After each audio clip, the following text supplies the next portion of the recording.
Bem-vindos, alunos da terceira série do ensino médio, ao Aula Paraná. Eu sou o professor Cleverton e essa é a aula número 36 de História. Vamos aos objetivos da aula de hoje.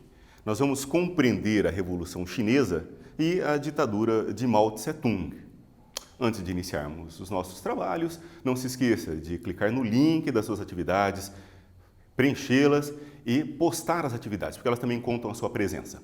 E se você está assistindo pela TV, não esqueça de levar as atividades até a sua escola para avaliação. Aquilo que nós vimos nas aulas anteriores são retomados nesse slide. Nós vimos o panafricanismo e as independências de algumas nações africanas, em especial a África do Sul, em que nós lembramos o grande personagem Nelson Mandela, anos preso, um símbolo da luta pela liberdade, e depois da sua libertação, aquele espírito de não revanchismo, de não fazer de novo com os outros aquilo que foi feito com com seu próprio povo.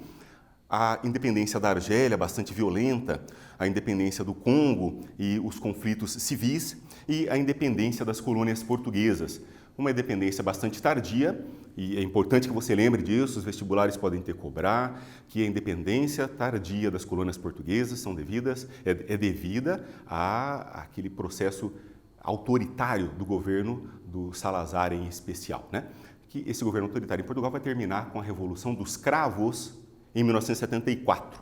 Então, a independência das nações africanas, que eram colônia portuguesa, essa independência só vai acontecer depois de 74 por conta do autoritarismo em Portugal. Isso é importante reforçar. E antes de darmos esse salto adiante, vamos fazer um quiz para fixarmos aquilo que nós já sabemos. No quiz você vai me dizer, preencha ali as lacunas com o primeiro presidente negro da África do Sul, na segunda linha, o país europeu que colonizou a Argélia, na terceira linha, o ditador que governou o Congo após a independência desse país até 1997. E, por último, o ditador português, que atrasou o processo de independência das colônias portuguesas na África. Já voltamos com a correção da atividade.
Ok? Vamos fazer a correção?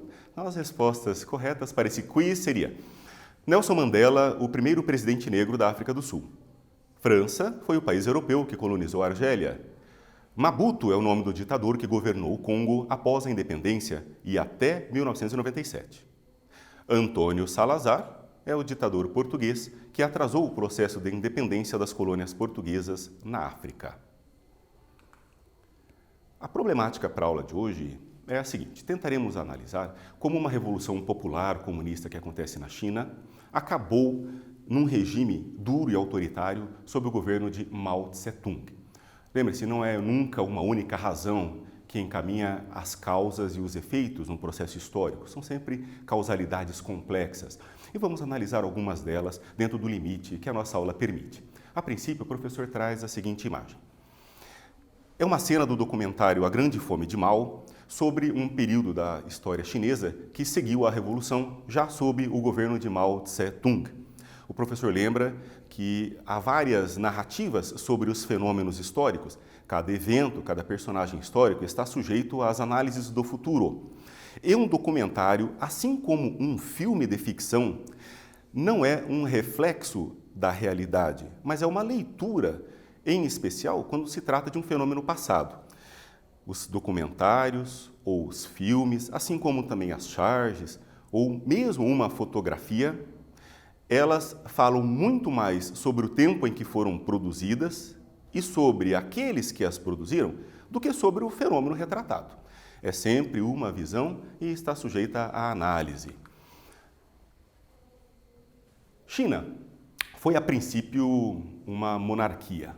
Então, você tem um império milenar que, em 1911, terminou com a proclamação da República.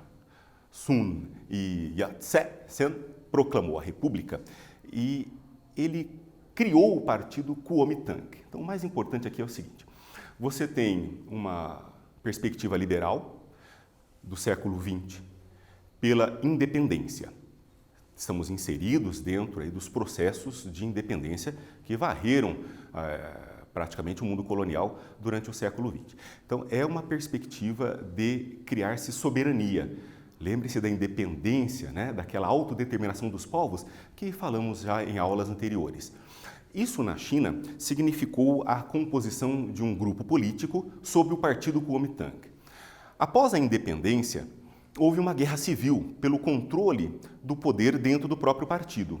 E Chiang Kai-shek, mais alinhado à direita, mais alinhado ao espírito capitalista, expurgou os comunistas do partido. Então, essa guerra civil, na verdade, se deu dentro de um contexto de liberdade. Infelizmente, a guerra entre os próprios membros do partido que fez a independência dividiram o país. Esses comunistas expurgados tentaram novamente retomar o poder algumas vezes, chegam a tomar uma cidade, perdem-na novamente e se agrupam no sul da China. Lá no sul da China, eles vão fazer guerra de guerrilha contra o partido Kuomintang, liderado por Chiang Kai-shek. Essa guerra civil vai durar aí até 1937. Então veja o seguinte, esse próximo slide coloca de um lado nacionalistas, do outro lado comunistas, com as duas lideranças importantes. Entenda assim, a independência é feita sob o partido Kuomintang e dentro do partido Chiang Kai-shek afasta a esquerda comunista, que tenta retomar o seu lugar histórico. Essa guerra civil dura até 1937, quando o Japão, uma nação vizinha, né, insular, ela ocupa o norte da China. Aí acontece um fato curioso. Os nacionalistas do Chiang Kai-shek e os comunistas do Mao Tse-tung se unem contra o inimigo estrangeiro. Essa unidade, uma aliança temporária, vai durar até o final da Segunda Guerra Mundial, quando você se lembra que o Japão, que era parte do eixo, né, Roma, Berlim, Tóquio, né, são derrotados na Segunda Guerra e o Japão derrotado se retira então da China. A guerra civil é retomada, as antigas rivalidades voltam à tona, mas com uma diferença bastante importante. Nesse período de luta contra os japoneses, os comunistas que se organizavam em guerra de guerrilha aperfeiçoaram, porque foi esse o papel deles na luta contra os japoneses.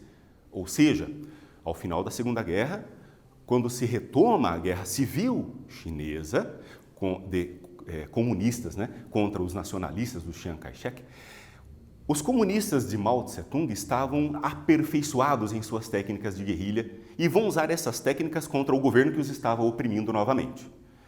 E vencem, e retomam o controle, e Chiang Kai-shek e os seus seguidores se refugiam na ilha de Formosa, chamada Taiwan, onde vão compor lá uma pequena nação na ilha, chamada Taiwan, com capital em Taipei, que é o que nós vemos neste próximo slide. Esta imagem é uma fotografia noturna da capital Taipei, bastante bonito, onde foi criado então a chamada República da China. Chamamos de Taiwan para não fazer confusão com a China continental, que os comunistas vão chamar de República Popular da China. Ok? Então chamamos de Taiwan. Um país capitalista, desenvolvido, bastante industrializado, chamado um dos tigres asiáticos.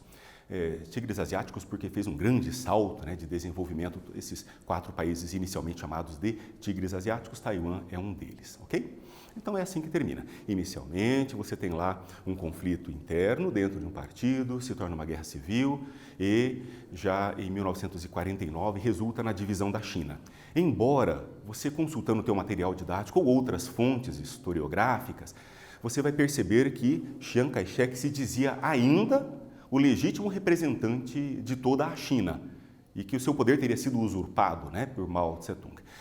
Mas a China continental, a China comunista, é reconhecida pela ONU. Esse reconhecimento internacional legitima a revolução e nós temos hoje, então, 2 países. Okay? Para fechar esse primeiro bloco da nossa aula, fazemos uma pequena atividade. Você vai fazer o seguinte. Após serem derrotados na Guerra Civil, Chiang Kai-shek e os nacionalistas refugiaram-se na ilha de Formosa, onde criaram um país capitalista democrático e desenvolvido. Esse país chama-se, letra A, Taiwan, letra B, Macau, letra C, Hong Kong, letra D, Singapura. Voltamos logo aí com a correção.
Ok? Vamos à correção? A resposta correta é a letra A, Taiwan, o nome desse país lá que foi inicialmente liderado por Chiang Kai-shek.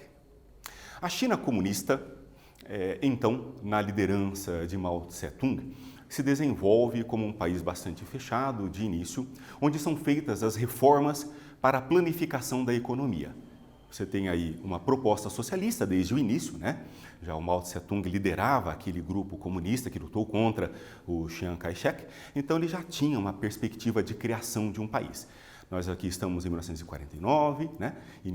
Já na segunda metade do século XX, e já houve a Revolução Russa em 1917, você já tem um modelo de país socialista forte, que é a União Soviética.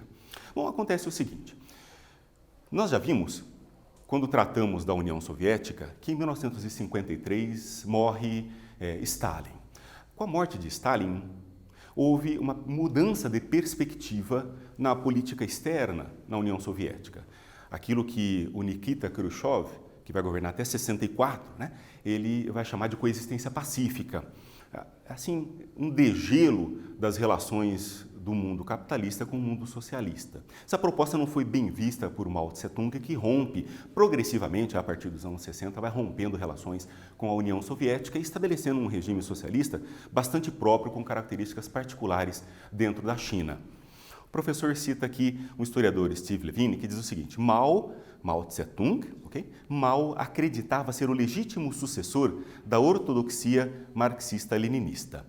A imagem que você tem no slide é uma fotografia dos dois grandes líderes. À tua esquerda, aqui você tem o Mao Tse-tung, e à tua direita, à direita daquele senhor que está ali atrás, mal encarado, à direita você tem o bigodudo, o Stalin, facilmente reconhecível, né? Nós já vimos imagens dele antes. O professor cita essa imagem, põe ela aqui para a gente lembrar de que havia essa aliança com o governo de Stalin e a perspectiva stalinista é que vai alimentar o governo do Mao Tse-tung nos anos subsequentes à morte do primeiro grande líder. Okay? A planificação econômica promovida por Mao Tse-tung foi chamada de Grande Salto para a Frente. Entre 1958 e 62, foi aplicado um modelo de planificação econômica que visava uma industrialização. A gente chama de forçada, porque o governo em Beijing propunha inclusive metas, cotas de extração de minério, metas na produção industrial, e algumas delas irrealizáveis. Mas a burocracia, a excessiva concentração de poder na capital, fazia com que as decisões chegassem tarde, né, até a população camponesa, e as dificuldades da população camponesa também demoravam para chegar no líder. Esse trâmite das ordens da capital até a sua execução acabaram transformando o projeto do Grande Salto para Adiante naquilo que foi chamado depois de a Grande Fome de Mao, porque o projeto acaba não tendo todos os benefícios que eram previstos. Houve uma estagnação econômica bastante grande, gerando fome e a morte de milhões de chineses, os camponeses, sempre os mais pobres, né, que sofrem. E houve até casos de canibalismo aí bastante documentados. A planificação econômica não funciona basicamente por duas razões. O professor gostaria de que você percebesse o seguinte, não é uma aula sobre o socialismo, né? Você vê em filosofia, você vê em sociologia essas análises de maneira mais aprofundada. Mas aqui interessam dois aspectos do processo de planificação. Quando você tem todas as empresas e todas as propriedades agrícolas pertencentes ao Estado, acabou gerando a ideia de que todo mundo trabalhava para o mesmo patrão. A fazenda de cá acaba perdendo a motivação para competir com a fazenda ao lado da cerca, porque as duas têm o mesmo dono. A falta de competência acaba desmotivando a criatividade, o que também acontece em nível pessoal. O indivíduo que está sob um governo que expropria os bens que ele produz, porque a planificação econômica tenta evitar justamente o acúmulo, né, de capitais, que é o principal mal do sistema capitalista, né? Essa apropriação daquilo que é produzido pelo operariado, está na raiz do próprio marxismo. Mas, para evitar isso, então o governo se apropria da produção e a redistribui. O indivíduo acaba entendendo que ele não é dono dos frutos do seu trabalho e, ao se sentir um certo escravo do Estado, faz resistência, produzindo menos, não criando, não inovando. Então, a estagnação econômica, nesse contexto específico aqui que tratamos da Revolução Chinesa, ela acaba acontecendo por essas duas principais razões, além do que já comentamos, né? Esse excesso de trabalho, essas cotas excessivas e uma burocracia muito grande. Vamos adiante. Aqui a charge bastante crítica do Mao Tse-tung lembra que esse grande salto adiante acabou significando um grande salto para a fome. Os números variam muito, tá? Em história, tome cuidado. Esses números absolutos, 30 a 45 milhões, são mais uma baliza e extremamente discutíveis. Muitos puxam ele muito para baixo ou para cima. O professor só quer dar a entender que houve sim fome e o camponês é aquele que mais sofreu. Os camponeses que na charge são mostrados à direita, embaixo de um cartaz escrito Hunger, um cartaz escrito fome, e o Mao Tse-tung aponta o dedo para eles com um plano na mão de uma bomba nuclear. Os chineses investiram bastante também na corrida armamentista.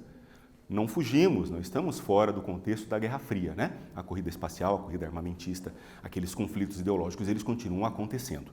Embora haja situações bastante particulares que nos fazem estudar em aulas específicas a Revolução Chinesa e a próxima aula, a Revolução Cubana, mas essas coisas acontecem dentro de um macro contexto mundial aí, que é agora a Guerra Fria, ok? Então, um investimento altíssimo para a construção de uma bomba atômica e, do outro lado, pessoas que passam fome. E da frase do Mao Tse-tung, a revolução não é um banquete, ou seja, a perspectiva combativa, né? Sacrifícios serão feitos, sacrifícios devem ser feitos por uma sociedade melhor. Essa é a perspectiva.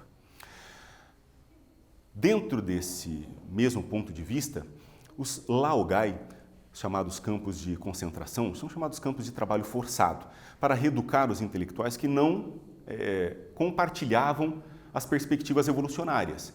Então há um certo expurgo, sim, isso é necessário.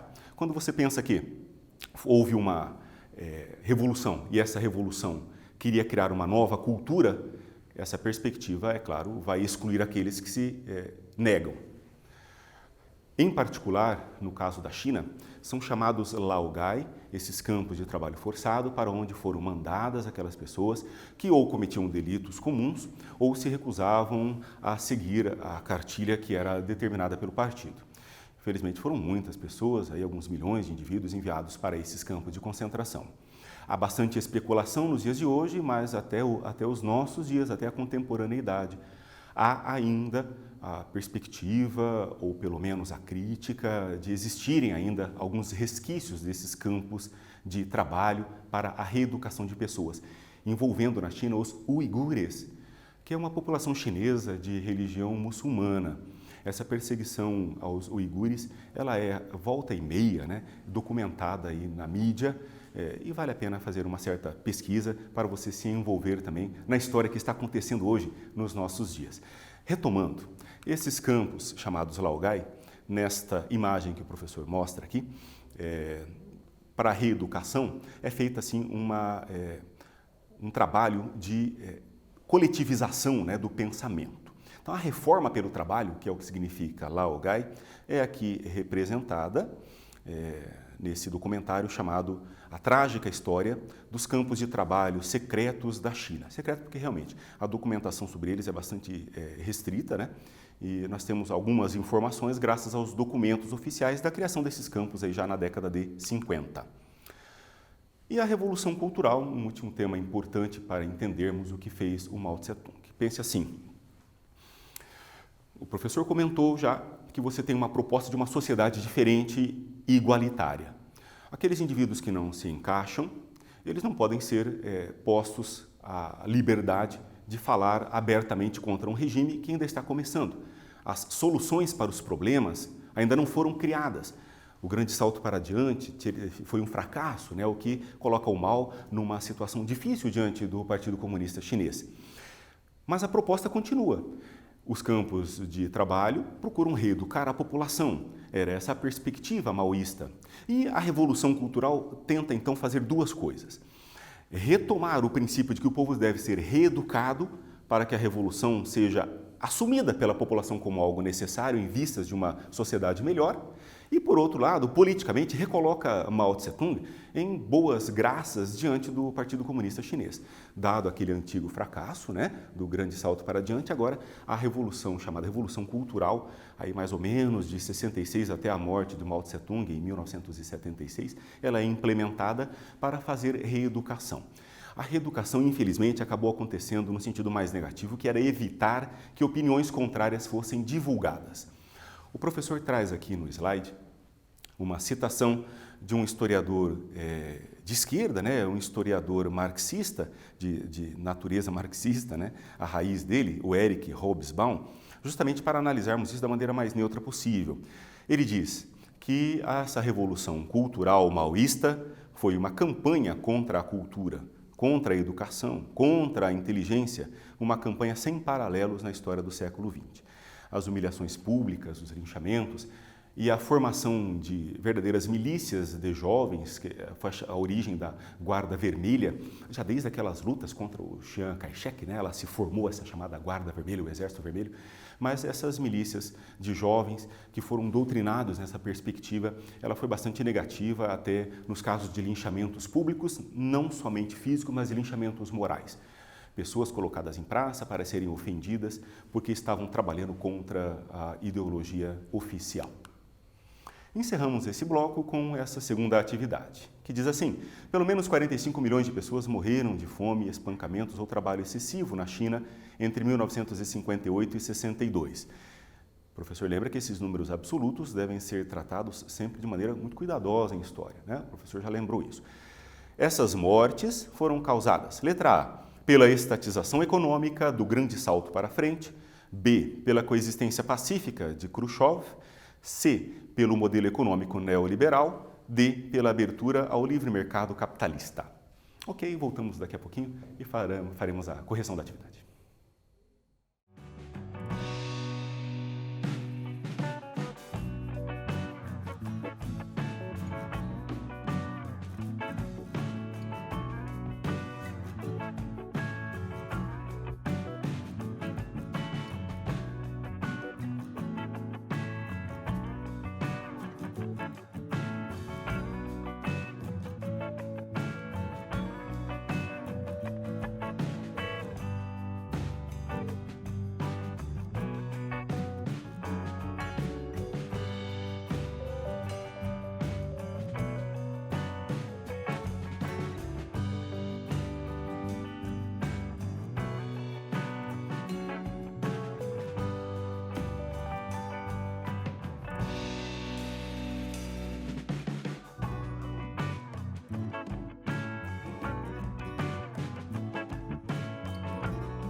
Ok? Vamos à correção? A resposta correta, a letra a estatização econômica do grande salto para frente, é o grande salto para adiante. Nesse próximo slide, nós retomamos a China a partir do período pós-Mao Tse-tung, chamamos de período pós-maoísta. Deng Xiaoping, em uma nova Constituição em 82, abre uma nova perspectiva chinesa. No final das contas, veja assim, entenda esse período posterior ao Mao Tse-tung. Ele se caracteriza por uma economia de abertura ao mercado, e nós não precisamos falar disso no Brasil com muitos detalhes, né? Os produtos chineses, eles estão em todo lugar e indústrias chinesas compram indústrias brasileiras e compram mercado brasileiro, fazendas e cooperativas brasileiras a todo momento. Você dê uma olhadinha nos jornais, aí faz uma pesquisa no Google, vai ser bastante interessante. Há assim, uma perspectiva de mercado bastante grande associada à economia chinesa hoje. Mas se mantém um sistema político de um governo comunista. É o Partido Comunista Chinês que tem o governo, é um partido único reconhecido oficialmente.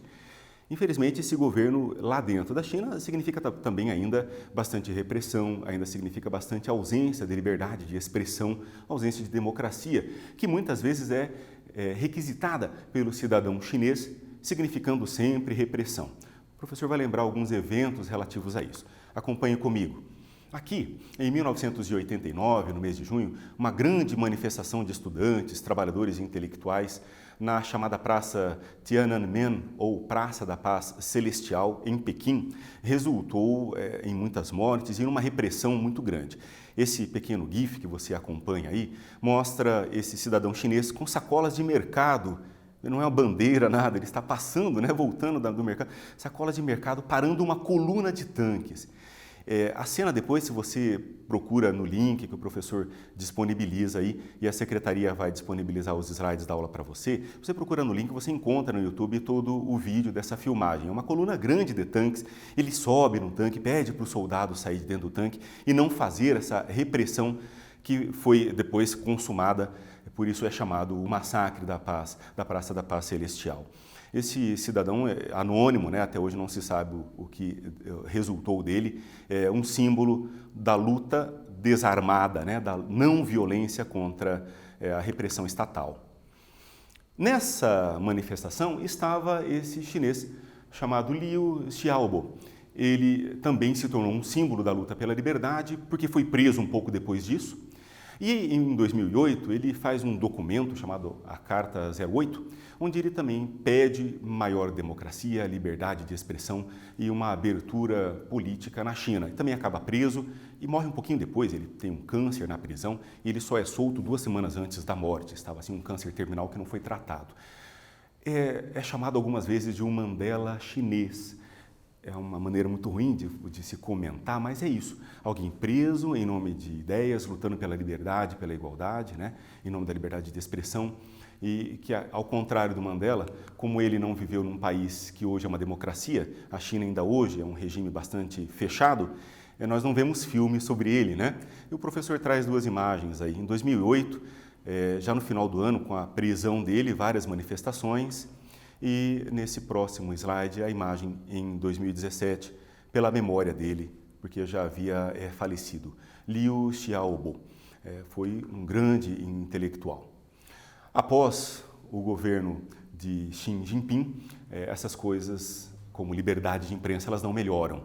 Ele, pelos Repórteres Sem Fronteira, uma organização internacional que mede mais ou menos o nível de liberdade de expressão nos países, classifica Xi Jinping como um predador da liberdade da imprensa.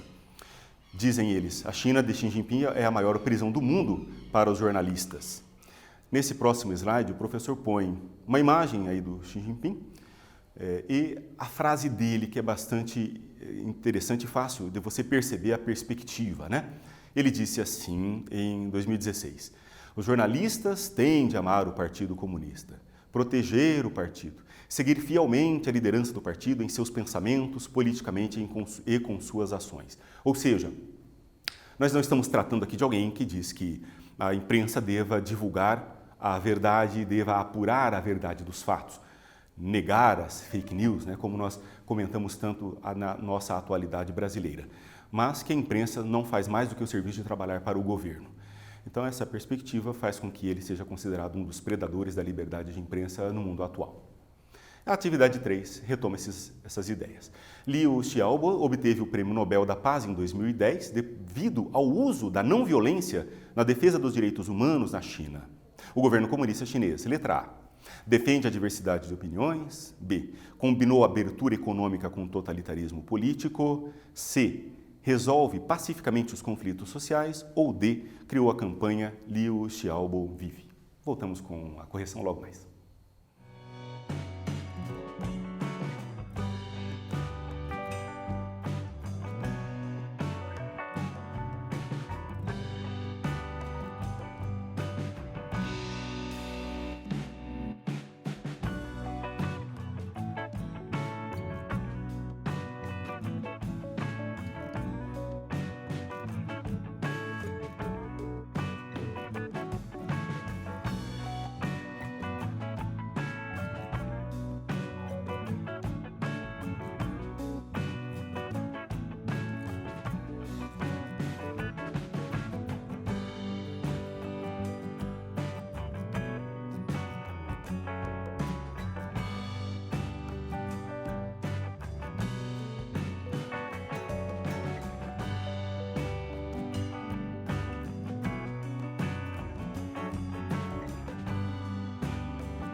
Ok? Façamos a correção. A resposta correta, letra B, combinou a abertura econômica com o totalitarismo político, que mais ou menos alcança nossos dias.